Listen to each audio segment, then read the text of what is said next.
ভারতীয় বাংলা চলচ্চিত্রের ভুবন সোম খ্যাত পরিচালক মৃণাল সেন বাংলা চলচ্চিত্রকে বিশ্ব দরবারে পরিচিত করার পেছনে যার অবদান অনস্বীকার্য। তার হাত ধরেই বাংলা চলচ্চিত্র জগতে এক নতুন প্রবর্তন ঘটেছিল। কিংবদন্তি প্রয়াত এই নির্মাতার ১০৩তম জন্মদিন আজ।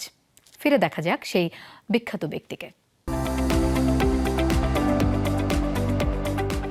উপমহাদেশীয় বাংলা চলচ্চিত্রে ট্রিলজি বলা হয় সত্যজিৎ, ঋত্বিক, মৃণালকে। তিনজনই ছিলেন নিজ নিজ স্থানে অতুলনীয়। সত্যজিৎ রায়, ঋত্বিক ঘটকের পর মৃণাল সেনই এমন একজন পরিচালক যার হাত ধরে ভারতীয় চলচ্চিত্র জগতে এক নতুন ধারার প্রবর্তন হয়েছিল।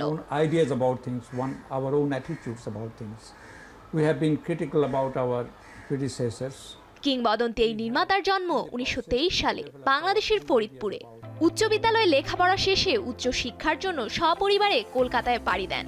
৪০-এর দশকে সেখানে সমাজবাদী সংস্থা ইন্ডিয়ান পিপলস থিয়েটার অ্যাসোসিয়েশনের সঙ্গে যুক্ত হন তিনি। পড়াশোনা শেষে সাংবাদিক, ঔষধ বিপণনকারী এবং চলচ্চিত্রে শব্দ কলাকুশলী হিসেবেও কাজ করেন। আমার মন বলে চাই চাই চাই গো। সালটা ১৯৫৫। রাত ভোর দিয়ে সিনেমায় হাতেখড়ি মৃণালে। যদিও তা খুব একটা সাফল্য পায়নি। দ্বিতীয় সিনেমা নীল আকাশের নিচে তাকে বেশ পরিচিতি এনে দেয়। তৃতীয় সিনেমা ২২শে শ্রাবণ থেকে আন্তর্জাতিক পরিচিতি পান।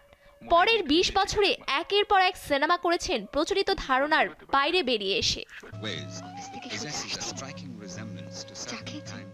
তার নির্মিত আকাশ কুসুম, মৃগয়া অন্য যাত্রা, কলকাতা ৭১, মহাপৃথিবী, ওকাউরি কথা ও অন্য ভুবনে মৃণাল ছুঁয়ে গেছেন সময়কে। সামাজিক ও রাজনৈতিক অস্থিরতাকে তিনি যেভাবে সাহসের সঙ্গে তার সিনেমায় তুলে ধরেছেন তা অন্য কোনো ভারতীয় পরিচালক পারেননি। ১৯৬৯ সালে তার পরিচালিত ভুবন সোম মুক্তি পায়। অনেকের মতে এটি মৃণাল সেনের শ্রেষ্ঠ সিনেমা।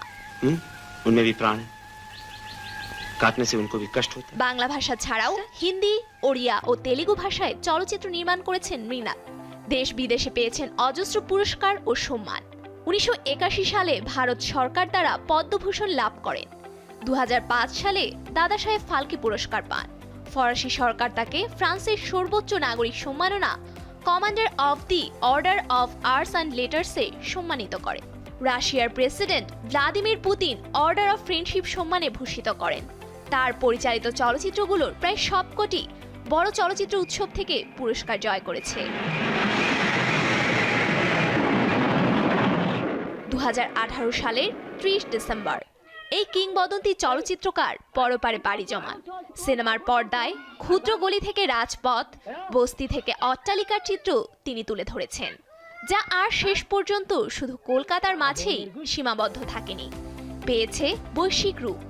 আর এখানে মৃণাল সেন নির্মাতা হিসেবে অনন্য, সবার থেকে আলাদা। Safura Afrin, showbiz tonight.